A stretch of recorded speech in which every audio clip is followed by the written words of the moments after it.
안녕하세요. 네, 안녕하세요, 여러분. 반갑습니다. 반갑습니다. 저 이용유한이 오늘 방송하는데 네. 좀 새로운 배경에서 시작을 해봤습니다. 네, 날씨가 이제 가을 네.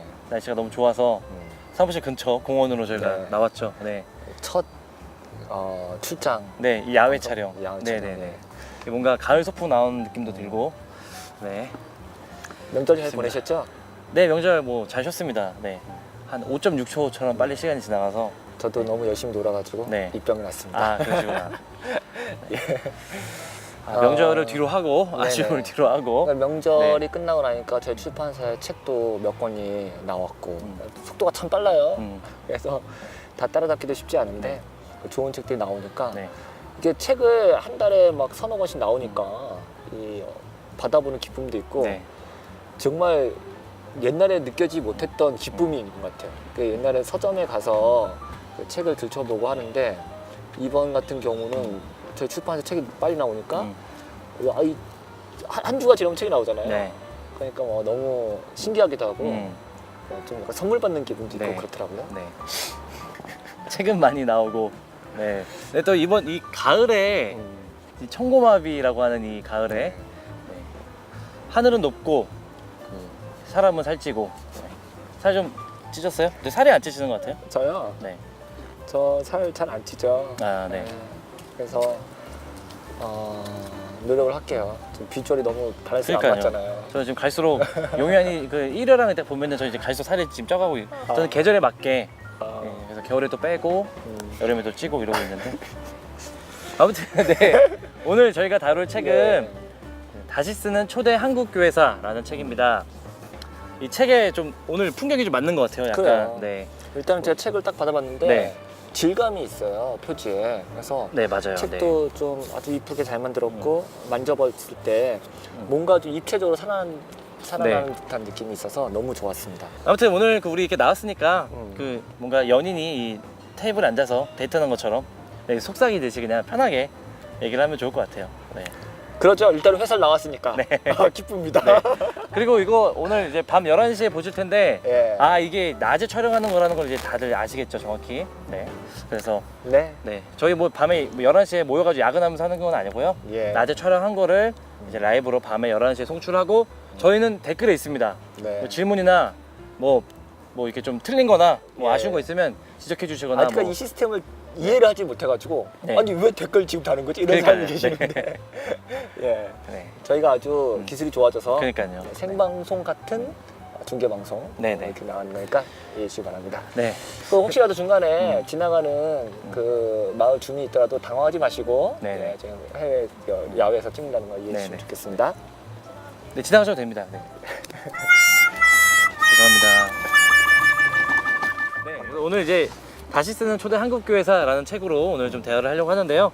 혹시 네. 그 옥성덕 교수님에 대해서 풍문으로 들은 어떤 뭐 소문이라든가 네. 뭐 이미지란 거 혹시 있었어요?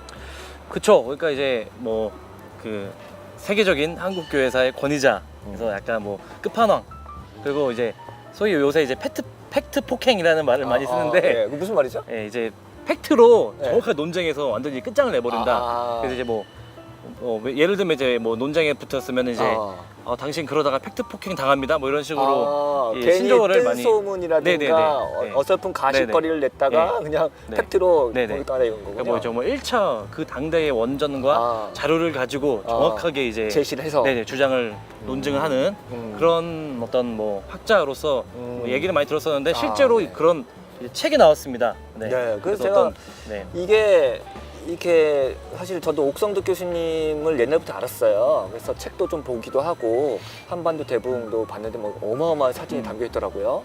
그래서 알고 있었는데 이분이 한동안은 책을 안 쓰셔서 네.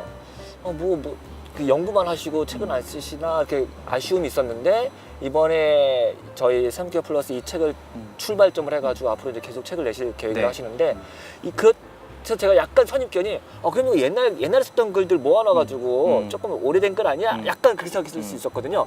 근데 보니까 그게 아니더라고요.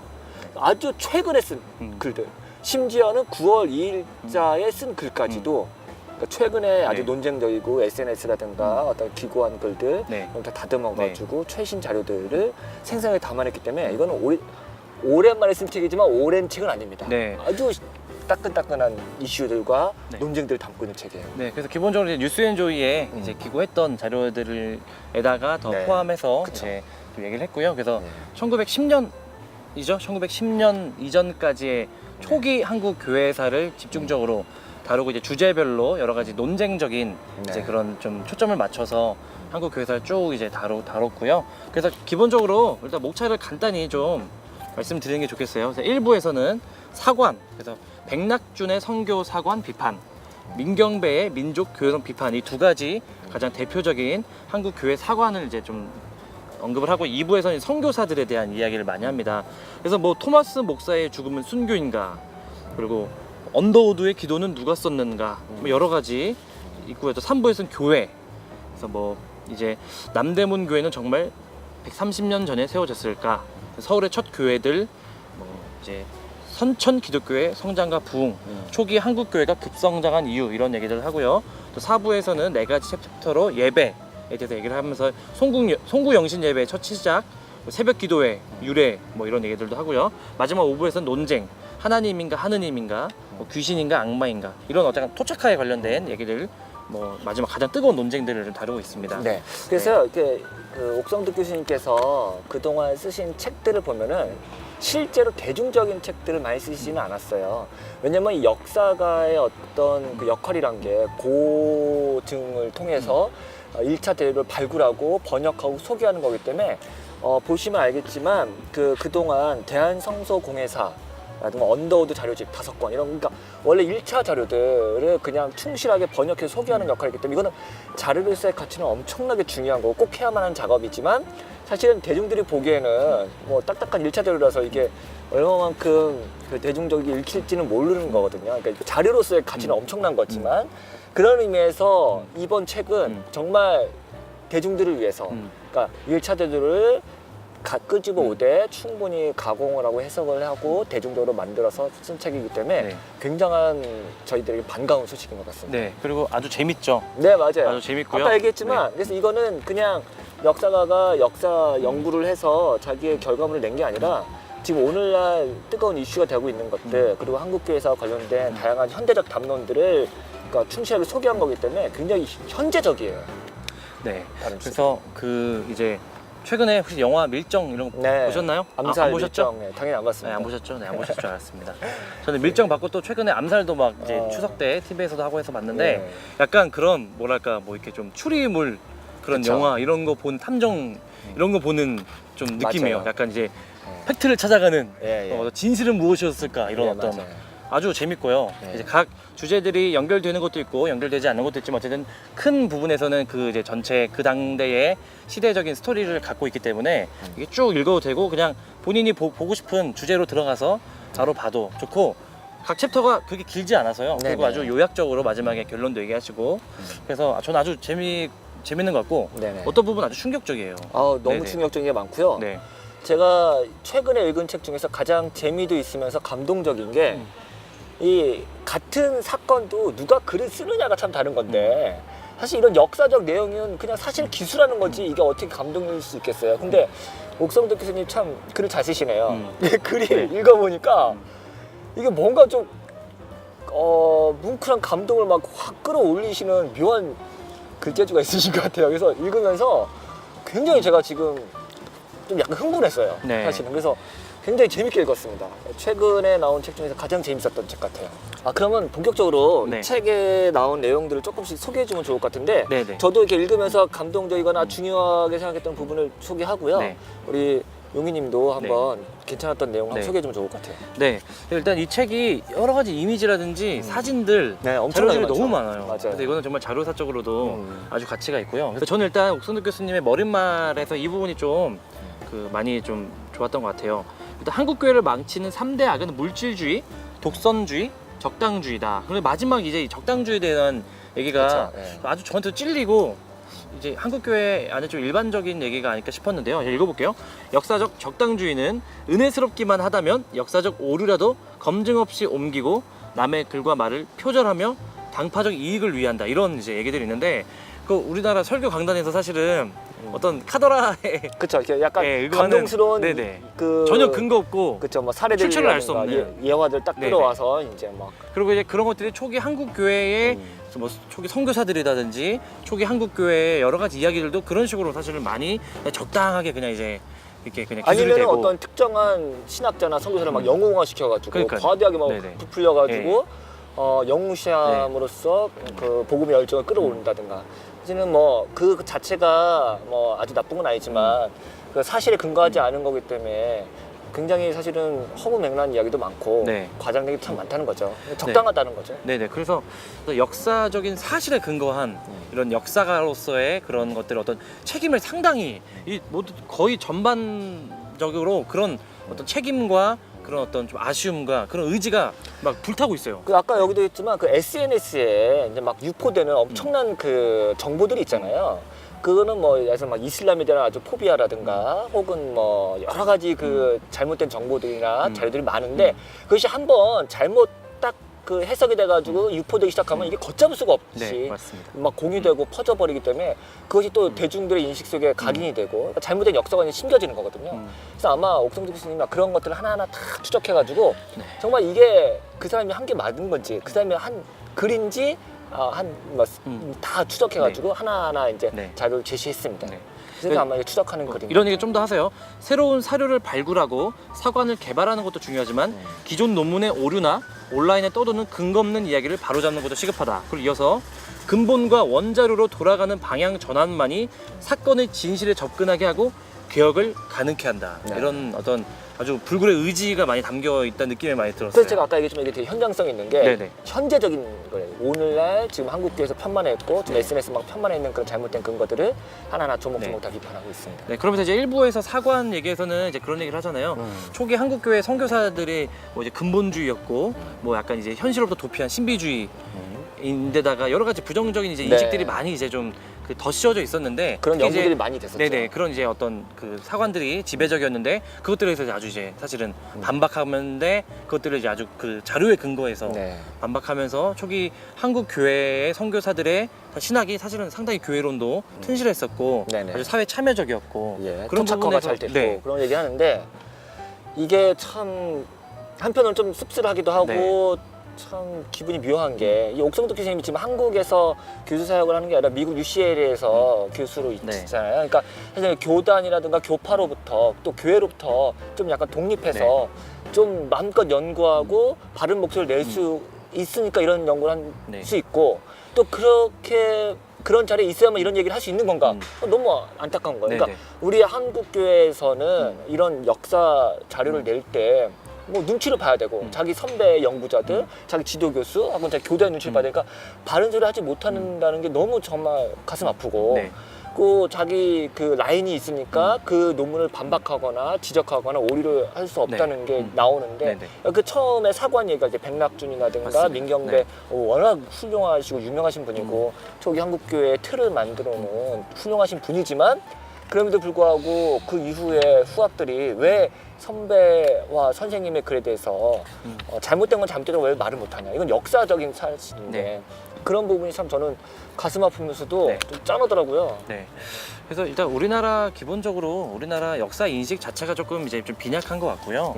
또 그래서 한국 교회에서는 사실 가장 중요한 거잖아요. 우리 한국 네. 교회 뿌리를 이제 정확하게 아는 데부터 사실 한국 교회의 현실을 직시할 수 있고 나가는 이제 미래를 이제 좀 볼 수 있는 것인데 우리 한국 교회의 과거를 이제 어떤 이제 배우고 이런 것들이 많이 강조가 좀 덜 됐고 이 일반 대중 신학생들이나 목회자 혹은 일반 그 기독교 대중들이 접하기는 사실은 자료가 너무 이제 좀 많이 부족하기도 하고 그런 어떤 대중서들이 많이 좀 부족한 것 같아요. 그래서 그런 차원에서 예. 좀 더 옥성득 교수님이나 이 한국교회사 전공하시는 분들 또 대중들의 관심도 중요하겠고요. 네. 그런 부분에서 이제 다시 처음부터 제대로 좀 짚어가서 좀 이제 조정해가는 역할이 좀 필요하지 않나.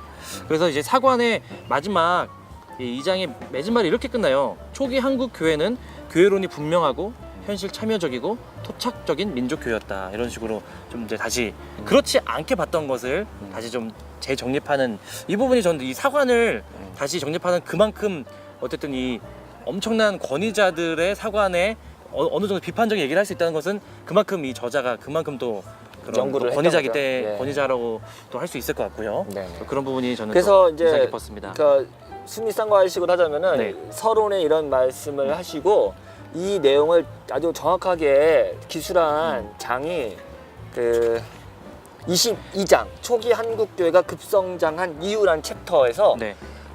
이 옥성득 교수님의 그 교회관 사관이 분명히 담겨 있고 지금 아까 얘기했던 세 가지 교회론과 현실 참여적이고 토착적인 민족교회로서의 그 초대 한국교회의 역할을 22장에서 아주 분명하게 제시하고 네. 있어요.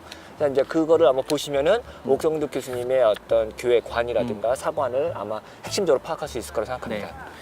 네, 그리고 이제 뭐 이제 2부에서 선교사 얘기들도 사실은 네. 저희가 오늘 뭐 모든 주제를 다 얘기할 수 없고 네, 그냥 맞아요. 좀 흥미 있었던 몇 가지 주제만 얘기하면 나머지는 함께 읽어보시면 좋을 것 같은데요. 저는 이제 그 아까도 잠시 얘기했지만 토마스 목사의 죽음은 순교인가 이제 이런 얘기가 있는데 그 저는 그 토마스 선교사 그 이 순교를 다뤘던 어떤 국내 그 어떤 책을 보면서 저는 이제 아주 감동을 받고 그랬었는데 저도요. 강의도 네. 들었어요. 저도. 사실은 순교로 보기가 이제 좀 쉽지 않다 이렇게 하는 건 사실은 좀 충격이고 그 전에 그럼 그때 받았던 그런 감동이나 은혜는 어떻게 되는 것인가 이런 막 혼란이 오는데 그럼에도 불구하고 이 팩트 이 어떤 이 사실에 그런 걸 다시 잡아가는 건 너무 중요한 것 같아요. 중요한 것 같아요. 더 충격적인 건 이런 거였어요. 토마스 선교사가 했던 선교 방식은 사실은 그 19세기 말이나 20세기 초에 영국이나 미국의 선교 방식이 아니었다. 그것은 사실은 잘못된 선교 방식의 한 일환이었다. 그 당시에 동아시아에서 토마스처럼 무력에 의해서 제럴 셔먼과 같은 그 무력에 의해서 그러니까 우리 자국민 입장에서 조선 그 정부에서 승인하지 않고 들어오지 마라라고 했는데 무력으로 들어와서 선교가 같이 들어왔는데 그런 방식의 선교 방식은 누구도 찬성하지 않았다. 원하지 않았던 거다. 그리고 그렇게 했던 적도 없다. 아주 이례적인 방식이고 네. 이것을 찬성하지 않는다. 그 말은 뭐냐? 그동안 우리 그 서양에서 미국이나 영국이나 호주나 이런 데서 선교사가 들어왔는데 이거 제국주의적 침략 아니냐? 혹은 제국주의의 천병이 아니냐? 이런 식으로 일방적으로 매도했던 방식. 과연 그러냐? 라는 걸 하나하나 다시 한번 되짚어보자는 거죠. 네. 과연 그들의 선교 방식이 제국주의적 침략 방식이었는지에 대해서 한번 꼼꼼하게 따져보자는 의도가 담겨 있어요. 네. 그래서 저는 이 토마스 이 선교사의 죽음, 그러니까 또 그런 얘기가 있잖아요. 토마스 선교사를 죽였던 인물이 마지막에 그 토마스 선교사의 성경을 가지고 창호지를 붙였다가 그걸 읽다가 이제 회심하고 이런 것도 사실은 거의 사실에 거의 근거하지 않아요. 실제 그 인물은 그 살인자가 아니고 목격자였고 30년 후에야 회심을 했다는 자료들이 이제 있기 때문에 그런 것들도 다 이제 완전히 이제 다시 다 이제 뒤집어지는. 제가 조금 더 이제 선교사들 얘기를 하자면 어차피 이제 초대 한국 교회에는 선교사들의 영향력이 굉장히 했으니까 그분들에 대해서 평가가 여러 가지 있을 수 있죠. 아까도 얘기했지만 일방적인 영웅화라든가 또 일방적인 뭐 침략자로 보는 입장들 다 공정하지 못한 거고 조금 더 좀 차분하게 이분들의 업적과 공과 뭐 시를 다 평가를 해야 되는데 그 재밌는 건 이분들이 그 아시아 종교라든가 동아시아의 학문이라든가 뭐 서학이라든가 당시의 고전들 공부하기 위해서 엄청난 노력을 많이 했다는 그 자료들을 남기시고 보여주고 있고 또 5년 동안 그 선교사로 파송받기 위해서 교육을 받고 매년 시험을 쳤대요. 근데 이 내용을 보면은 뭐 대단해요. 되게 재밌고 60점 이상 통과해야 이제 합격을 하는 건데 이분들이 열심히 공부해서 한국 문화와 한국 종교와 뭐 한국의 문학들을 막 읽고 공부하고 탐독하면서 이렇게 전파했다는 거죠. 그래서 그런 노력들, 그런 수고들이 그냥 폄하될 필요는 없다고 생각을 합니다. 네, 그리고 이제 언더우드의 기도도 사실은 아주 유명하고 이건 CCM으로 나올 정도로 언더의 기도 많이 불러요.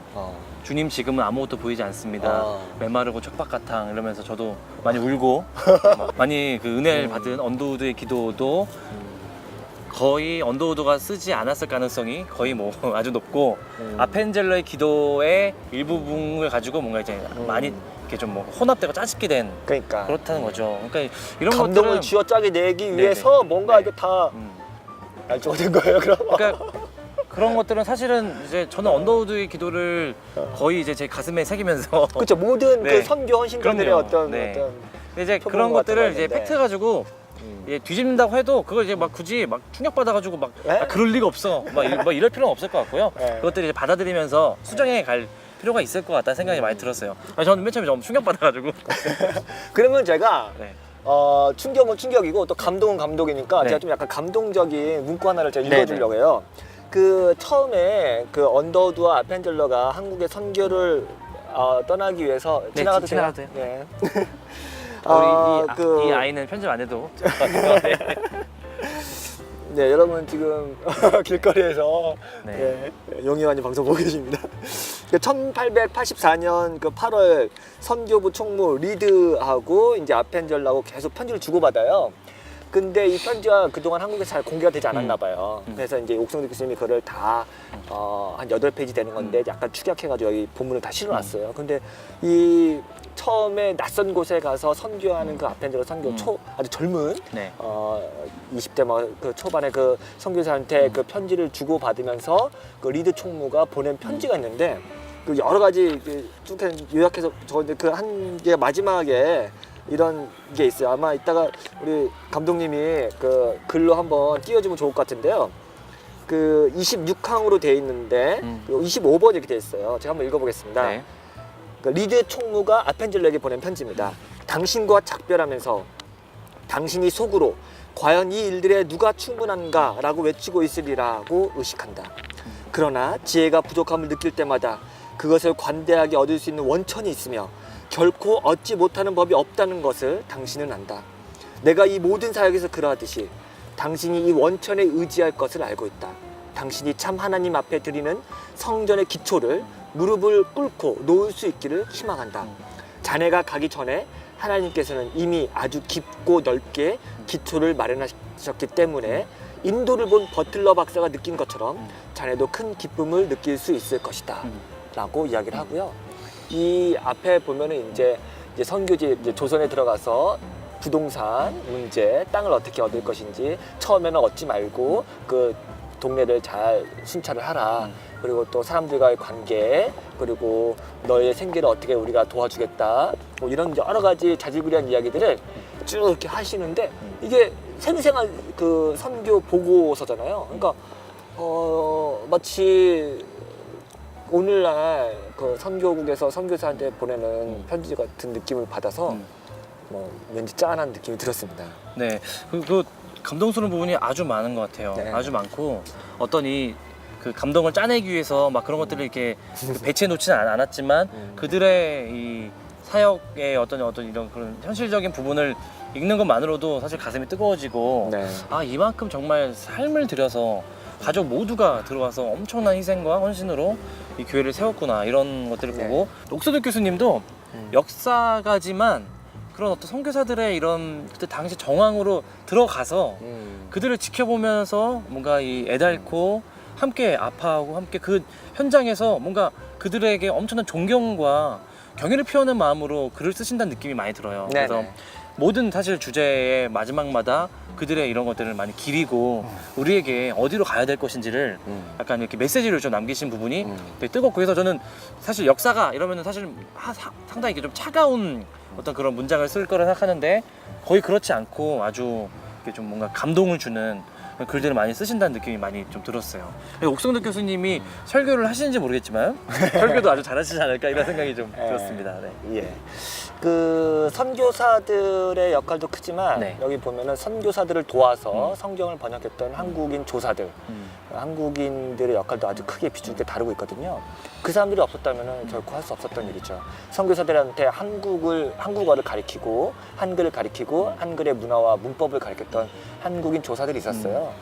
그들의 공도 너무나 크고 그런 점에서 한국에 토착화된 기독교는 단순히 그냥 일방적인 어떤 수용뿐만이 아니라 함께 만들어가는 공동의 작업이 아니었을까 하는 생각도 들어봅니다. 네네. 그리고 이제 그 3부에서 교회에서 보면 네. 뭐 최초의 교회는 뭐 어떤 교회인가 뭐 이런 여러 가지 이제 그런 얘기들 많이 하거든요.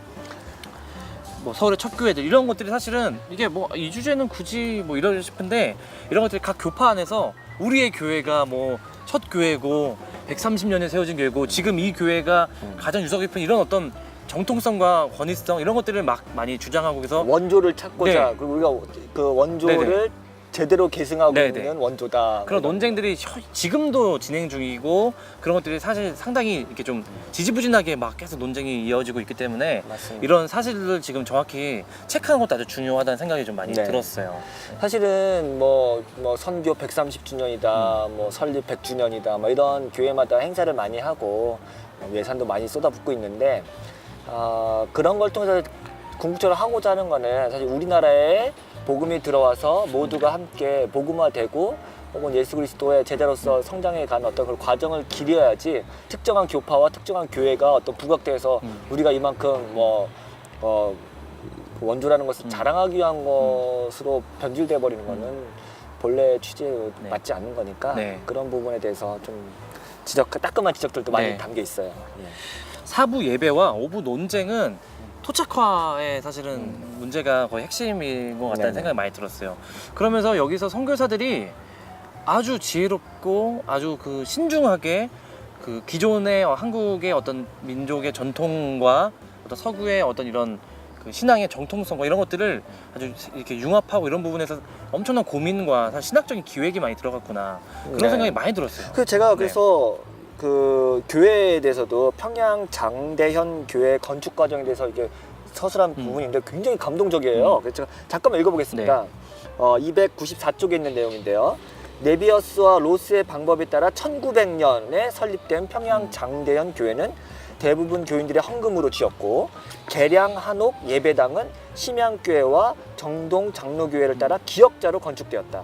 그 밖에 숭실학당이나 선교사의 사택 등도 모두 실용성을 더한 계량 한식으로 건축함으로써 멀리서 보면 주변 환경에 어울리는 모습을 갖추어 세계에서 가장 토착적인 선교집으로 평가받았다라고 이야기를 해요. 그러니까 이 초대 한국교회에서 가장 한국적인 예배당, 가장 한국적인 예배 형식 이런 것들에 대한 고민이 있었고 그것을 함께 고민하면서 토론하면서 만들어갔던 흔적들이 있다는 거죠. 네. 이제 이런 부분에서 보면은 정말 우리는 지금 2016년 지금 이 상황에서는 이 한국적이라고 하는 것이 뭐 구체적으로 뭔지는 잘 모르겠지만 어떻게 우리의 문화와 토양과 심성에 맞는 기독교와 함께 융합이 되고 토착화가 될 것인가에 대한 고민이 너무 이때에 비하면 너무 약한 게 아닌가 그런 생각도 들어서 또 한편으로 아쉽기도 하고 또 이때 이런 걸 했다는 것이 굉장한 엄청난 대단한 교회였구나 그런 생각을 하게 됐습니다. 모기가 있어서 제가 손을 흔들지 않을 수가 없네요. 네. 모기 오늘 물릴 순 참 없으니까. 쉽지 않은 방송이네요. 예. 좋습니다. 이런 경험도 하고요. 예. 네, 오늘 좀 밤에 좀 푹 잘 수 있겠네요. 저는 그런 생각 들었어요. 이제 그 삼부 교회에서 초기 한국 교회가 급성장한 이유에서 이제 저자가 이렇게 얘기를 하거든요. 결론적으로 1910년 이전 한국 개신교는 건전한 교회론을 바탕으로 교회 성장과 부흥을 위한 운동을 추구하면서 동시에 식민지로 전락해가는 대한제국의 운명을 외면하지 않았다. 한국 개신교는 반봉건 근대화 운동과 항일 민족 운동에 투신했으며 이런 정치 사회적인 토착화뿐만 아니라 교회 자체의 신학, 의례, 건물 등에서도 한국적인 기독교를 만들어가는 토착화를 이루었다. 이런 식으로 얘기를 하는데, 그러니까 어떤 기존에 제가 통념을 알고 있는 것인지 모르겠지만 우리는 그 초기에 근본주의적인 한국 선교사들의 어떤 그런 어떤 것들을 우리가 극복해야 된다 이런 식으로 얘기를 하는데 오히려 저자는 치밀하고 아주 이게 균형 잡히게 오히려 한국 선교사들의 신학이 얼마나 사실은 좀 이게 우리가 신뢰할 만하고 그리고 오히려 방금 얘기하신 대로 한국 선교사들의 그런 열정과 그런 그들의 지혜와 신학적인 고민으로 돌아가서 회복하는 것이 어쩌면 1차적인 더 목표가 아닐까 이런 생각이 많이 실제로 들었어요. 그 엊그저께 옥선득 교수님이 이제 강연을 하셨잖아요. 네. 그래서 이제 한국교회 7대 논쟁에 대해서 네. 얘기했고 이 책의 마지막 부분에 있기도 한데 네네. 그때 강연 마지막에 이런 말씀하셨어요. 이런 논쟁을 통해서 우리가 배울 수 있는 게 뭐냐? 그러니까 어떤 누군가 질문하셔가지고 대답하셨는데 적어도 초대 한국교회 온 선교사들은 한국의 어떤 문화하고 기독교가 이렇게 대립하거나 갈등을 일으킬 것 같은 소지가 있을 때는 충분히 토론하고 논쟁을 했다는 거예요. 그리고 그렇게 하면서 타협점을 만들어내고 네. 그것이 실패할 수도 있었죠. 혹은 이게 제대로 적용이 안 됐을 수도 있어요. 하지만 토론과 논쟁의 과정을 통해서 어떤 합의점을 만들어내는 데에는 어느 누구도 소홀히 하지 않았다는 네. 거예요. 근데 이 과정이 얼마나 귀해요. 네. 그리고 누구나 복음이 그 문화하고 만나게 될 때는 반드시 어떤 접촉점이라든가 혹은 갈등 요소가 있기 마련인데 그것을 섣부르게 혹은 성급하게 결론 내리거나 어떤 한쪽이 어느 한쪽을 매도하는 방식이 아니라 같이 타협을 하고 토론을 통해서 만들어냈던 그 결과 네. 그것이 굉장히 대단하다. 근데 이제 네. 이게 1920년대로 넘어가면은 이제 기구화되고 교파화되고 또 근본주의적인 것으로 바뀌어오면서 이런 생생한 살아있는 논쟁이 다 사그러지고 환원돼 버리는 안타까움이 있긴 하다. 네. 이렇게 얘기를 하더라고요. 네. 참 그 부분에서 우리가 배울 점 참 많구나 생각을 해봤어요. 그러니까요. 또 한국 초기에 들어온 선교사들의 거의 그런 전반적인 부분이 거의 뭐 롤모델에 가까울 정도로 아주 그러니까 제가 기존에 갖고 있었던 그런 이제 좀 부정적인 인식보다는 훨씬 더 신학적으로도 좀 탁월하고 이렇게 어떤 의미에서 신학이라는 것은 모든 신학은 어떤 의미에서는 선교 신학이라고 할 수 있을 것 같은데 그러니까 선교라는 것이 꼭 제국주의적이거나 어떤 막 공격적인 의미를 포함하는 것이 아니고 토착화하고 그 문화와 융합하면서 복음을 전하는 그런 식의 어떤 선교 신학을 아주 잘 이제 드러낸 이제 우리 한국 교회를 세운 그런 선조들을 기억할 필요가 있겠다 이런 생각이 좀 듭니다. 네. 또 하나 뭐 작은 에피소드로 하나 이제 네. 마지막으로 좀 말씀드리면은 옛날에 제가 학교에서 그 교회사를 가르치는 교수님이 농담으로 저는 한 줄 알았어요. 네. 야 한국 교회사 공부하려면 라틴어도 공부해야 돼. 이게 언어를 많이 해야 신학을 할 수 있어. 그렇게 여기도 그게 뭔 소리야? 한국 교회사 라틴어 무슨 상관이 있어라고 생각했는데 네. 오늘 그 비밀을 제가 이 책을 통해서 밝혔거든요. 이게 18장의 제목이 라틴어 전보 한 장 한국 교회를 살리다 라는 챕터가 너무 재밌어요. 네. 한번 읽어보시면 알겠는데 언더우드가 그 평양에서 그 서울로 보낸 전보 한 장이 라틴어로 보낸 전보 한 장이거든요. 이거 하나가 엄청난 파급 효과를 네. 일으켜가지고 그걸로 말미암아 기독교가 한국에서 뿌리 낼 수 있게 되는 어떤 대단한 사건이 돼요. 한번 궁금하시면 읽어보시기 네. 바랍니다. 왜 굳이 언더우드가 라틴어로 예, 왜 그러니까 뭔가 라틴어로 썼을까? 암호문 같은 거죠. 예. 그래서 정말 그런 어떤 이 막 그 뭐 어떤 막 탐정물 막 이런 생각이 많이 났어요. 네, 아주 사실 흥미진진하고 네, 재밌습니다. 또 이게 사실이잖아요. 네, 네. 그런 토대 위에서 우리가 지금 신앙을 하고 있는 거기 때문에 그런 생각이 많이 들었고 자 마지막으로 그 공지를 몇 가지 좀 드리면 일단 먼저 마포 3열 선교사 자료집이 출간이 됩니다. 네, 출간이 맞아요. 됐는데 총 8,000페이지고 예. 뭐 지금 이제 저희가 아주 한정으로 제작을 하려고 해서 선주문을 받고 있는데 가격이 무려 18만 원이에요. 네, 그래서 사실은 이게 뭐 쉽게 뭐 이렇게 막 홍보를 할 수 있는 그런 어떤 이제 그 이제 프로젝트는 아니지만 이제 아주 사실은 중요하고 어떤 교단이나 사실은 이미 진작에 했어야 되는 사실은 작업인데 세미케 플러스가 이번에 또 하게 됐습니다. 그래서 선주문에도 좀 동참해 주시고 동참 그 어떤 이 마음이라도 함께 좀 모두어 주셔서 그 마포 3열 그 선교사님 그리고 이제 뭐 그 자식들도 계속 한국교회 이바지를 많이 했거든요. 그런 어떤 그분들의 그런 정신이 좀 다시 좀 소개가 됐으면 좋겠다는 생각이 좀 들고요. 네, 마지막으로 네. 이 책을 뭐 다 꼼꼼하게 급해서 읽지 못했지만 네. 그래도 많이 읽어봤는데 어떤 교훈이나 역사적 책임의식, 사명을 좀 느꼈는지 한마디씩 하고 마치면 좋을 것 같은데 일단 저부터 하면은 네. 저는 아까도 소개도 했지만 근래 읽은 책 중에서 가장 재밌게 읽은 책이었고 신학책 읽으면서 감동받은 책 중에 하나예요. 그래서 참 감동스럽게 읽었고 아까 그 팩트 폭력? 예, 팩트 폭행이라는 팩트 이제 폭행. 용어를 예. 많이 쓰죠 네, 최근에. 예, 예. 그래서 그런 거에 대한 어떤 아주 신선함이 있었어요. 네네. 그래서 제가 진짜 폭행을 당한 것 같고 참 좋았고 한편으로는 또 역사라는 게 이게 뭐 옛날 얘기이긴 하지만 불과 30년, 40년 전만 해도 그것도 역사잖아요. 네. 그런데 그렇게 하다 보면 한국의 근현대사, 한국교회 근현대사, 또 오늘의 현대 교회론 다 이 역사의 한 장면이기 때문에 오늘 우리가 어떤 행동을 하고 어떤 선택을 하는 것도 다 역사에 기록이 남는 거잖아요. 누군가 또 기록을 해야 되는 거고. 그래서 뭐 기록의 위대함도 느끼게 됐고 또 오늘 우리가 역사적 책임을 갖고 살아야 되는 것도 참 중요하다고 생각하고요. 약간 뭐 고리타분한 이야기긴 하지만 우리 역시도 역사의 한 그 주인공으로서 어떤 선택을 하고 어떤 교회를 만들어가고 어떤 신앙을 전수해야 되는 것이 한나의 좀 사명으로 다가왔고 네네. 그런 점에서 역사를 공부하고 배우는 게 다시 한번 오늘의 과제라는 것을 저도 한번 배우게 된 것 같아요. 네. 좀 고리타분하다. 저는 저 자신이 이제 역사에 대한 사실 관심이나 역사 인식에 대한 어떤 무거운 책임감 같은 게 좀 많이 부족했던 것 같고요. 그러니까 당연히 한국 교회사에 대해서도 어떤 이제 비중을 크게 두지 않았어요, 솔직히. 저는 그쵸. 이제 매번 용희안이 방송할 때마다 저는 이거 잘 몰랐고요. 저는 막 이런 얘기하는 것 같아서 사실 되게 민망한데 뭐 사실이니까 한국 교회사 부분에 대해서도 중요성이라든지 이런 것들을 깊이 사실 공부를 이제 못하고 뭐 몇몇 분들의 책을 읽긴 했지만 이 책이 어떤 부분에서는 이게 좀 아주 그 팩트에 의거함에도 불구하고 어떤 깊은 그 좀 이렇게 밑에서부터 올라오는 감동을 많이 좀 준다는 생각이 많이 들었고, 그래서 이 한국교회 초기 한국교회 선교사님들에 대한 또 다른 이제 자부심을 가질 수 있겠고, 그러면서 아까도 얘기하셨지만 사명감을 많이 좀 생각을 하게 됐고요.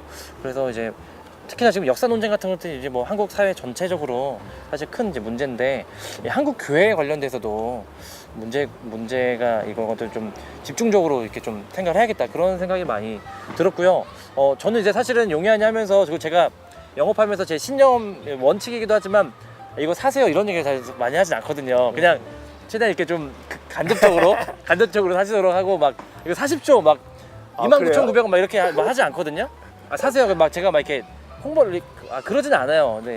뭐 그렇게 느끼셨는지 모르겠지만, 근데 이 책은 정말 꼭 읽어보시면 좋을 것 같아요. 네.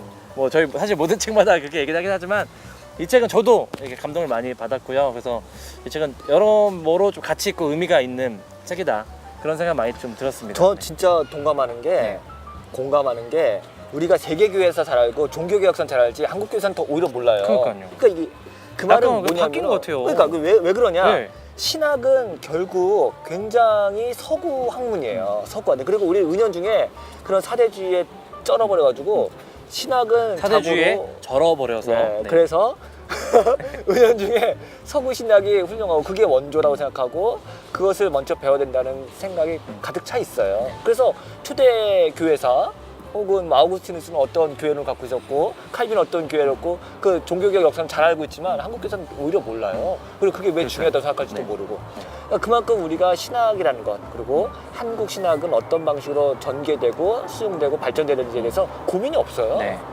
근데 이게 참 잘못된 혹은 편만해진 네. 우리의 의식이고 네. 참 고쳐야 될 부분이라 생각해요. 그래서 이제 환희님은 보네포보다 언더우드를, 저는 이제 뭐 바빙크보다 아펜젤러를 더 사랑하고 관심을 가지고 연구를 해야 되겠다, 이런 생각이 좀 들었고요. 근데 이 부분에서 전 되게 중요한 핵심적인 문제들이 있겠다는 생각이 많이 들었어요. 이 책 읽으면서 이게 그러니까 오히려 깊은 고민을 가지고 토착화를 해서 한국 교회를 이렇게 초기 선교사들이 만들어 가고, 그것도 이제 한국인들의 엄청난 도움으로 정말 만들어 갔는데, 그것을 우리가 어떤 다시 수입의 어떤 신학으로 교회론 같은 것도 이게 그냥 우리가 좀 어떤 의미에서는 좀 손쉽게 이렇게 좀 대체하려는 것이 아닌가. 마치 어떤 뭐 몇 세기의 어떤 그 교회론은 그냥 그대로 이미 깊은 고민을 가지고 하느님인가 이런 용어라든지 새벽기도라든지 뭐 여러 가지 그런 것들이 우리가 소중하게 다뤄야 될 유산이고, 그 위에서 더 이 당대에 토착화를 해야 되는데, 토착화라는 용어 자체에 대한 사실은 여러 가지 부정적인 인식이나 선입견도 많은 것 같고, 그쵸.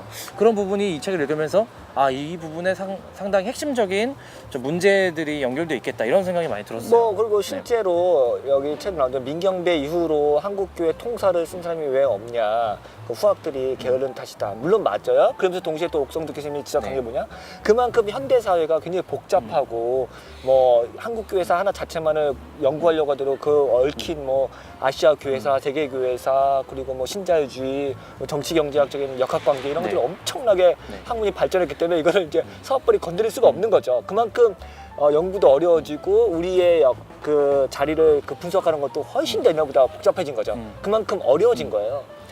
그런 의미에서 상당히 복잡한 거고, 오늘 우리를 공부하기 위해서라도 라틴어도 약틴어를 공부하는 게 지금 무슨 의미가 있냐, 지구 반대편에 있는 선교사를 위해서 중보기도하는 게 무슨 의미가 있냐, 그런 내용이 나와요. 근데 그런 식으로 지금 우리가 세계화 시대를 살기 때문에 다 어떤 방식으로 얽혀 있고 연결되고 있고 연결을 주고받고 있거든요. 네. 미국의 교회사를 공부하는 것도 우리 교회와 연결돼 있고 아프리카의 교회론을 공부하는 것도 어떻게 거기를 토착화를 시켰는지를 본받으면서 우리의 피할 건 피하고 배우고 이런 다 연결되어 있는 거기 때문에 사실은 신학이라는 것이 혹은 교회론이라는 것이 어느 하나만 알고 안다고 되는 것이 아니기 때문에 네. 전반적으로 보편적인 네. 교회론도 배워야 되고 네. 가빈크 교회도 배워야 되고 그럼요. 칼빈의 교회도 배워야 네, 되고 보네포의 어떤 저항도 배워야 되고 또 한국 교회의 어떤 선례들도 배워야 되는 네. 거죠. 다 연결돼 있다고 생각해요. 비교적 어쨌든 이제 한국 초기 교회에 대한 우리가 교회론이라든지 전반적인 신학들을 많이 우리가 이제 배우지 못했고 강조를 좀 못 받았던 것 같고 저도 이제 뭐 어떤 해외 어떤 신학자의 신학 이런 거는 많이 강조했지만 그래서 조금 반성이 많이 됐고 아 내가 한국 교회사를 많이 사랑해야 되고 더 많이 이렇게 관심을 가지고 이 팩트를 더 찾아가는 이런 또 모험을 떠나겠다 이런 생각이 많이 들었습니다. 결국 우리는 우리의 신학을 해야죠. 네. 예. 우리가 뭐 네덜란드 사람들입니까? 아니면 미국 사람입니까? 그러니까 어떤 이렇게 단절된 신학이 아닌 네. 지금 우리의 이 연결되는 이 한국에서의 신학 공부를 해 나가는 것이 참 중요하고 결국 신학은 교회를 섬기는 어떤 또 역할이 있는 것이니까 한국 교회가 사실은 좀 엄청나게 이제 갈수록 어려워지고 있고 이제 좀 몰락해 가고 있다고 다들 얘기는 하는데 그런 차원에서 이 한국 교회가 어떻게 맨 처음 시작됐고 어떻게 성장할 수 있었고 어떻게 건강한 의미에서 부흥할 수 있었는지를 다시 보면 거기에 또 어떤 하나의 또 해답들을 찾을 수 있지 않을까 그런 생각이 좀 드는 것 같습니다. 역시 저희는 이렇게 대화를 주고받으니까 또 길어지네요. 네, 원래 이게 아. 되게 할 말이 없어서 짧을 줄 알았는데 이 지금 여기까지 보신 분들은 어떻게 보셨는지 모르겠지만 초반에 너무 많은 분들이 지나가셔서 편집이 많이 저희가 당황을 많이 했습니다. 근데 네. 마지막에 좀 이제 입이 좀 풀린 것 같은데 아쉽게도 이제 끝난다는 거. 네. 네. 별로 감사합니다. 네. 예. 저희가 이제 나올 책들도 꽤 있죠. 이 사이에 그 요한복음 새롭게 보기 네. 책도 네. 출간이 됐고 또 여성을 위한 설교 네. 사역도 나오고 네네. 요한계시록 주석도 드디어 네. 아마 막바지 준비를 하고 있는 것 같아요. 네네. 네. 아무튼 다들 수고하셨습니다. 책 만드시느라고 또 네. 책을 보급하시느라고 수고 많이 하셨고 좋은 책들이 네. 많은 분들에게 도움이 돼서 유익이 됐으면 좋겠습니다. 네. 그래서 벌써 올해가 이제 가을이 오고 이제 겨울이 오면 또 올해가 이제 마무리가 될 텐데 2016년 한 해 이렇게 마무리 잘 되도록 저희도 노력을 하겠고 또 좋은 책들이 잘 나오는 동안 또 저희가 네. 방송도 열심히 해서 네. 계속 소개를 해드리도록 하겠습니다. 저희가 이렇게 네. 오늘 처음 밖에 나왔잖아요. 네. 우리가 처음 기획했던 거가 우리 그 점심 때 네. 그 지하 식당에서 밥 먹으면서 네, 맞아요. 용인환이 얘기했었잖아요. 네네. 그때 이제 먹방 그때, 하자고 그쵸? 뭐. 우리가 네네. 처음 기획 의도는 신학 먹방이었는데 네 맞아요. 밥 먹으면서 네. 뭐 음식점 돌아다니면서 네네. 신학적인 수다를 떠는 거였는데 네네. 저 개인적인 욕심 같으면 한 번은 꼭 해보고 싶어요. 아뭐 하면 되죠. 네, 좋습니다. 네, 그 대신 꼭 치킨으로. 네, 치킨 사랑하기 때문에. 그래서 재밌는 네. 방송도 하고 네. 컨텐츠도 개발하고 네. 또 저희 아카데미랑 샘교 플러스가 또 확장도 하고 여러 가지로 저희 컨텐츠를 개발하려고 하니까 많은 분들이 함께 참여하고 또 같이 하는 네. 방송이 됐으면 좋겠습니다. 네. 그래서 오늘은 뭐 이벤트 없냐고 해서 댓글이 없을 수도 있을 수도 있고 뭐 지금 저희 댓글을 볼 수는 없지만 아무튼 댓글 달아주신 분들 감사하고요. 저희 뭐 보통 이제 친한 사람들이 많이 와주시고 할 텐데 이벤트가 있습니다. 그 지금 그래요? 방송에는 없지만 지금 저희 세미큐 플러스 페이스북 아하, 가시면 예. 지금 그 옥순득 교수님의 사인본 지금 증정 이벤트 하고 있거든요. 아, 예. 그래서 한국교회 처음 자기가 어렸을 때 그 기억에 대한 그 댓글을 달아주시면 이제 추첨을 통해서 세 분께 옥선익 교수님 친필 사인본을 드리니까요. 이 방송 보시고 가서 댓글도 다시고 또 다른 분 여러분들이 이제 추억도 많이 남기셨어요.